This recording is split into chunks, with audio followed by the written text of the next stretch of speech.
Do you know that there is no limit to your academic greatness except the limit you place on yourself with your own thinking?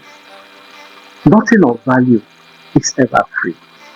Whatever grade a student obtains in his academics is a result of the price paid studying.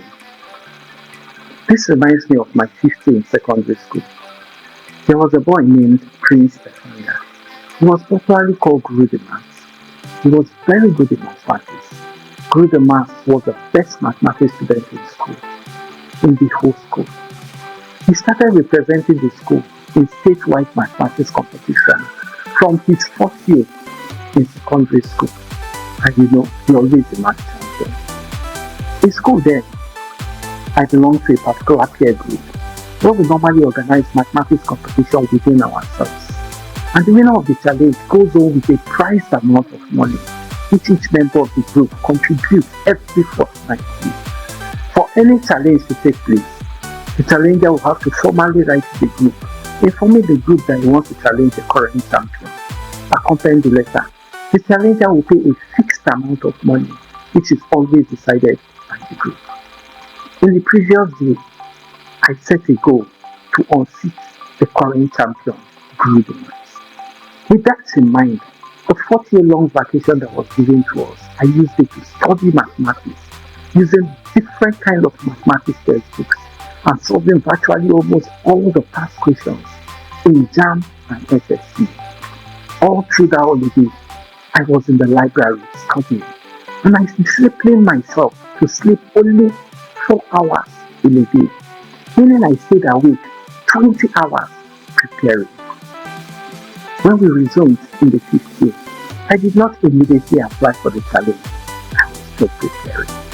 When it was 3 weeks to our end of term examination, I started telling my peer group that I want to challenge me the maths in a contest.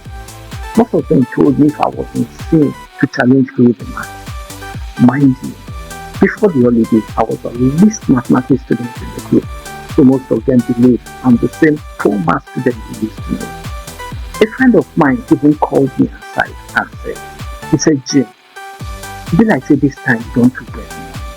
What you say you don't even know what you want this your money to. You say you want challenge Guru the Maths. You know and know, say you go fail. So well, apply so that your money fees and flex for the group. So I formally applied for the challenge, attaching the required amount of money. We were given 1 week to prepare for the contest.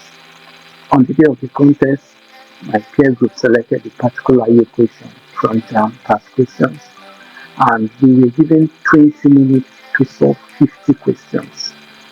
At the end of the contest, the group marked the questions, and the result was announced. In the result, Guru the Maths scored 48 out of the 50 questions. And I also scored 48 out of the 50 questions. That means there was a tie, right? Yes, there was a tie. But according to the rule of the group, anytime there was a tie, the challenger was declared the winner. That was how I was able to unseat Guru the Maths from his throne. And I then went ahead to make an A in mathematics in our final examination.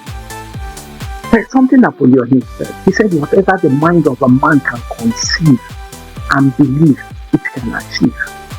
I was able to defeat Guru the Maths because I conceived it in my heart, I believed it, and I spent a large number of hours preparing and studying very hard. I also observed that I'm behind the wheel of my life. I am the architect of my academic success. Listen, you can achieve as much as you desire in your academic, provided you are willing to combine your God-given potential with hard work and determination to pay the price on your studies. I want to believe you're inspired by this talk. And if you are, I would like you to partner with me to allow every parent, every teacher, every student, every pupil to hear this talk. Let it spread around, and you can do this by just liking, sharing, and also subscribing to my YouTube channel. Thank you for doing that.